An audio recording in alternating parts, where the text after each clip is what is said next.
Carl was a farm kid from Nebraska, joined up because his older brother did. Couldn't tell his left from his right without looking at his hands first.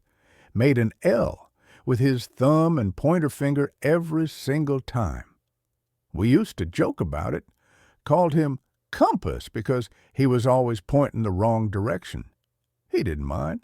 He laughed along, that big, easy laugh of his that sounded like home. But on April 14th, 1945, outside a nothing village, whose name I still can't pronounce, Carl grabbed the reverse lever instead of the brake lever, and our 30-ton Sherman went flying backward like a spooked horse.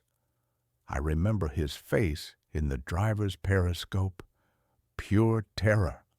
White as paper. He thought he'd killed us all. Instead, he saved us. And now they teach that move to every tank crew in the U.S. Army.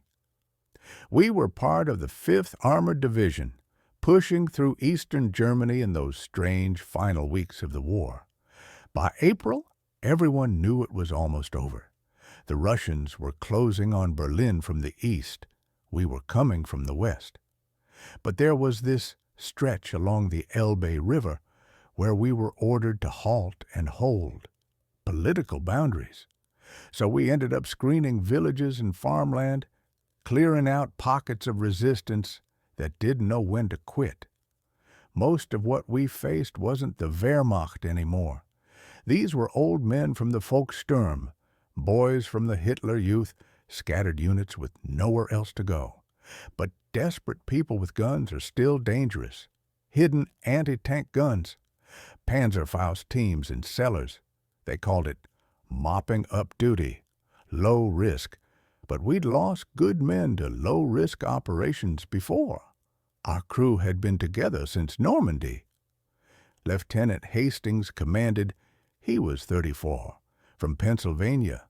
Always had an unlit cigar stuck in his teeth. Parker was our gunner, 22 years old, used to work as a machinist before the war. Could thread a needle at 800 yards, we used to say. Daniels loaded for us, 20 years old, couldn't stop talking when he got nervous. Carl drove, and I sat in the bow gunner position, 21 years old, from a town in Ohio, so small you couldn't find it on most maps. The morning of April 14th started in fog, thick, cold, the kind that settles into your bones and won't leave. We'd been rolling since 5:30, moving through farmland that looked like the world had already ended and forgotten to tell us. Fields of winter wheat left to rot where they grew, yellow-brown and trampled. Barns with their doors hanging open, empty inside except for shadows and the smell of old hay gone to mold. Once we passed a cart overturned in the road with a dead horse still in the traces, its legs stiff and pointing at the sky. Nobody said anything. What was there to say? We'd seen worse. We'd seen things that made a dead horse in the road look like nothing at all. Inside the Sherman, it smelled like sweat and gun oil and coffee that had gone cold hours ago. The engine noise was constant, that deep rumbling growl that vibrated through the hull and made your teeth ache after a while. You couldn't hear yourself think. Had to use the intercom for everything, even when the guy you were talking to was sitting 3 feet away. We were the last tank in a 5-tank column, moving cross-country to avoid the roads. The ground was soft from spring rain, and the Shermans kept getting stuck in the mud. Every 100 yards, somebody had to stop and wait, while the tank ahead clawed its way out of a rut. Tread spinning, engine whining with the strain. It was slow, grinding work, the kind that wears you down before anything even happens, the kind that makes you tired in your bones. Carl was exhausted. We all were, but he'd been driving for 18 hours straight because our backup driver got reassigned to another crew. His hands kept slipping on the controls. Twice that morning, He stalled out the engine. Hastings didn't yell at him. He just sighed and told him to take it easy, take it slow. But you could hear the worry in his voice. The intercom crackled constantly with updates, the column leader calling out changes in direction, reports of possible movement in a tree line to the north, instructions to stay buttoned up, stay alert. But alert for what? We'd seen entire German units surrender without a fight. Old men with rifles they barely knew how to hold. Around 9 in the morning, we crossed into open farmland, flat, exposed, beet fields stretching out in every direction, with just a few hedgerows scattered here and there for cover. Hastings didn't like it. I could tell by the way he kept scanning with the periscope, turning the turret slow, looking at everything twice. Then the radio went dead, just like that. 1 minute we had contact with the column, the next minute nothing but static. No explanation, no warning. The lead tank kept moving, so we did too, but that silence felt wrong, felt like being blind. Parker was the one who noticed the barn, what was left of one anyway, sitting maybe 400 yards to our right. The roof was gone. Walls half collapsed from bombing or artillery, hard to say which. But there was something about the foundation that didn't sit right with him. "Sir, I don't like that barn," Parker said over the intercom. Hastings swung the turret around, looked through his periscope. Probably nothing. Keep your eyes on it anyway. But it wasn't nothing. The first shot hit the lead tank. We heard it before we saw it, a crack like lightning splitting a tree in half, then the scream of metal tearing apart. The lead Sherman lurched sideways, smoke pouring from its engine deck. The crew bailed out, running, and I could see one of them limping, dragging his leg. "Contact right! Barn foundation!"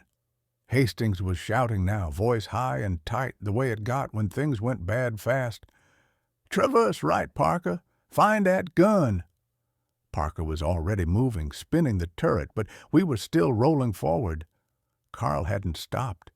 I don't think he knew what to do. Everything was happening too fast. "Break! Break!" Hastings screamed into the intercom. That's when it happened. Carl grabbed a lever, not the brake, the reverse control, and he didn't just pull it. He yanked it hard and slammed the throttle wide open at the same time, panic making him strong. The Sherman didn't stop. It launched backward like it had been kicked by God himself. I got thrown against the bow gun mount. My helmet smashed into the periscope, and I saw stars, white and bright against the dark. The engine roared, a sound I'd never heard it make before, like something inside was tearing itself to pieces. We weren't rolling. We were flying backward at full combat speed, 30 tons of steel moving like a runaway train in reverse, treads screaming, the whole tank shaking so hard I thought the bolts would rattle loose and the whole thing would come apart around us. I couldn't see anything through the viewport except sky spinning past, blue-gray fog and clouds wheeling overhead. Daniels was screaming something I couldn't make out, words lost in the noise. Parker was trying to hold onto the gun controls, but the motion threw him sideways into the turret wall. I heard him grunt when he hit. Hastings was yelling orders, but I couldn't hear him over the engine noise and my own heart hammering in my ears like a drum, loud enough to drown out everything else. The world tilted. We were going sideways now, sliding, the treads losing purchase. I remember thinking, this is it. This is how it ends. Not from a German shell, but from Carl pulling the wrong lever. We're going to flip. We're going to roll. The ammunition is going to cook off, and we're all going to burn. Then we hit. Not another tank, not a building, something else. The Sherman dropped. My stomach went weightless for half a second, like falling in a dream. Then we slammed down hard. The whole tank shuddered. Something inside the engine compartment clanged like a church bell. The treads caught on something, jerked us sideways, and we tipped. Not all the way over, just enough to wedge us at an angle, hull canted to the left. Then everything stopped. For 3 seconds, maybe 4, nobody moved. Nobody even breathed. Just the sound of the engine idling and something dripping somewhere in the back. "Sound off," Hastings croaked, voice raspy like he'd been punched in the throat. "Load her up," Daniels called out. "Gun her up," Parker said. "Driver, I'm okay. I'm sorry. I'm so sorry." Carl's voice was breaking.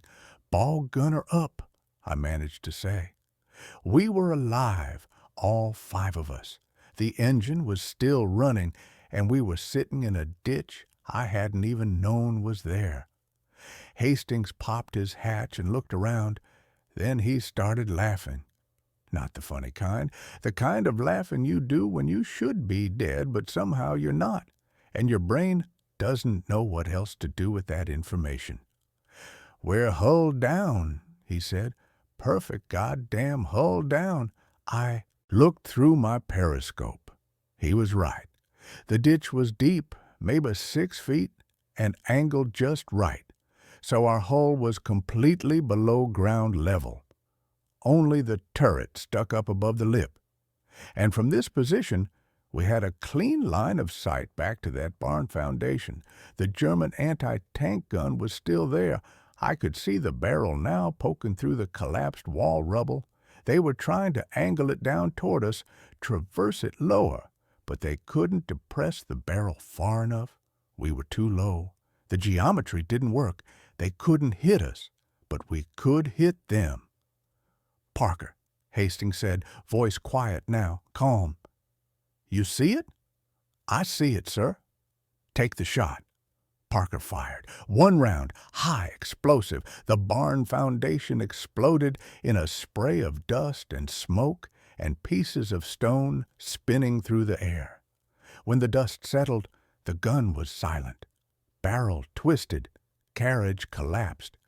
We stayed in that ditch for 20 minutes, waiting, listening, watching for movement. My hands were shaking so bad I had to sit on them to make them stop. Every few seconds I'd check the periscope, scanning the field, looking for more guns, more threats. But there was nothing, just smoke drifting from the destroyed anti-tank position and the sound of our own breathing over the intercom. The other tanks in our column regrouped, swept through the area, confirmed the German gun was destroyed. 3 men dead in the rubble, they reported. 2 more captured, both wounded, one of them bleeding from the ears, the other with his leg twisted wrong. "Volkssturm," the infantry said when they checked the bodies. Old men in mismatched uniforms and helmets that didn't fit right. One of them looked like somebody's grandfather. White hair, liver spots on his hands. Probably got called up a month ago, handed a gun, told to fight for the fatherland. Carl sat in the driver's seat the whole time, not moving. Wouldn't look at any of us, wouldn't talk on the intercom. He just sat there with his hands on the controls, staring at nothing. Every few minutes he'd say it. "I'm sorry, I'm sorry, I'm so sorry." Like if he said it enough times it would undo what happened. Hastings finally climbed down into the hull, awkward in the cramped space, and put his hand on Carl's shoulder. Squeezed it. "You saved us, kid." "I grabbed the wrong lever, sir." Carl's voice was flat, empty. "I know you did, and it saved us. You understand me? It saved us." Carl just shook his head, slow. I don't think he believed it. Not then. Maybe not ever. It took an M32 recovery vehicle 2 hours to winch us out of that ditch. 2 hours of waiting in the sun that had finally burned through the fog, sitting in the mud, watching the recovery crew hook up cables and chains. The whole time, Carl sat outside by himself, 30 yards away from the rest of us, smoking cigarettes even though he didn't smoke. Daniels tried to talk to him once. Carl just shook his head and turned away. When we finally got the Sherman back on level ground, mechanics crawled all over it like ants, checking every inch for damage. Transmission was fine somehow. Engine was fine. We'd landed in mud soft enough to cushion the impact. The left track was a little bent. Some of the road wheels were dinged up, but nothing they couldn't fix with a wrench in some time. Dumb luck, the mechanic said. You boys got dumb luck. But Hastings didn't think it was just luck. That night, back at the bivouac area, he sat in his tent with a Coleman lantern and wrote a report. I saw him working on it for over an hour, writing and crossing out and writing again. He detailed everything: the ambush, the panic, the accidental reverse maneuver, the way we'd ended up hull down in cover we never would have found on purpose. He put in a recommendation that emergency reverse into hull down cover should be considered a valid evasive tactic for armor under direct fire. I don't know if anyone ever read that report. The war ended 3 weeks later. Berlin fell. Hitler killed himself. Germany surrendered. We all went home. Carl made it back to Nebraska. So did I to Ohio. Hastings stayed in the Army, made captain, taught armor tactics at Fort Knox before he retired. Parker went back to Detroit, worked in an auto factory. Daniels moved to Oregon, became a school teacher. We didn't talk about that day much, not because it was too hard, though maybe it was, but because it felt small. One tank crew, one ambush, one mistake. In a war where millions died, what did it matter that 5 guys survived because a scared kid grabbed the wrong lever? But 20 years later, I got a letter from Hastings. He'd been consulting for the Army, helping update armor doctrine. He said they'd added a section on emergency evasion maneuvers, included something called rapid reverse into defilade cover, based on field observations from the European Theater, 1945. He didn't put Carl's name in there, didn't name any of us, just said it was something crews had figured out under fire when there was no time to think, only react. But I knew what he was talking about. I knew exactly which ditch, which field, which moment. I think about that ditch sometimes, not every day, not even every month.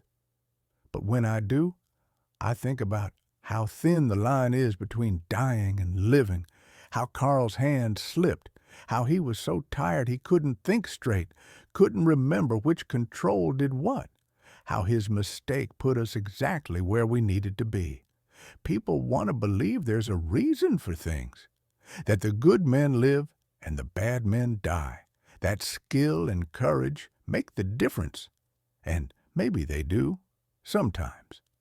But that day, it was a 19-year-old kid from Nebraska who forgot which lever was which.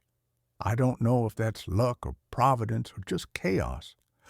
I don't know if there's a plan to any of it, or if we're all stumbling around hoping we don't step on a mine. All I know is that we lived. 5 of us climbed out of that Sherman when we shouldn't have. The Army turned Carl's mistake into a tactic. They teach it now to tank crews who weren't even born when we were fighting. Kids learning how to survive. They don't know Carl's name. They don't know he cried in the driver's seat afterward, or that he never wanted to drive a tank again. They don't know about the L he made with his fingers, or how we called him Compass, or how he laughed at our jokes even when they were at his expense. They just know the maneuver works. Reverse hard into the nearest cover. when you're taking fire. Get hulled down fast, survive, and maybe that's enough. Maybe it has to be. We don't get monuments, guys like us. We don't get parades or medals for surviving one ambush in a forgettable corner of a war that's been picked apart and studied and written about for decades. The historians never heard of that ditch. It's not on any battlefield tour. There's no marker in that field explaining what happened there. But every time some tank crew pulls into reverse and drops into cover because they remembered their training, Carl's there. Still 19, still scared out of his mind, still reaching for controls with shaking hands and grabbing the wrong one and somehow, impossibly, doing exactly the right thing. I hope wherever he is now, he knows that. I hope somebody told him before he died. I hope he understood that he mattered, not because he was a hero. He wasn't. None of us were, really. We were just kids trying not to die. Not because he was brave. He was terrified. We all were.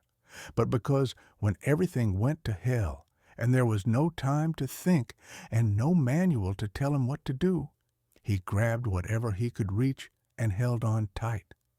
And sometimes, in war, that's all any of us can do. Grab hold and pray it's enough. For us, that day, it was.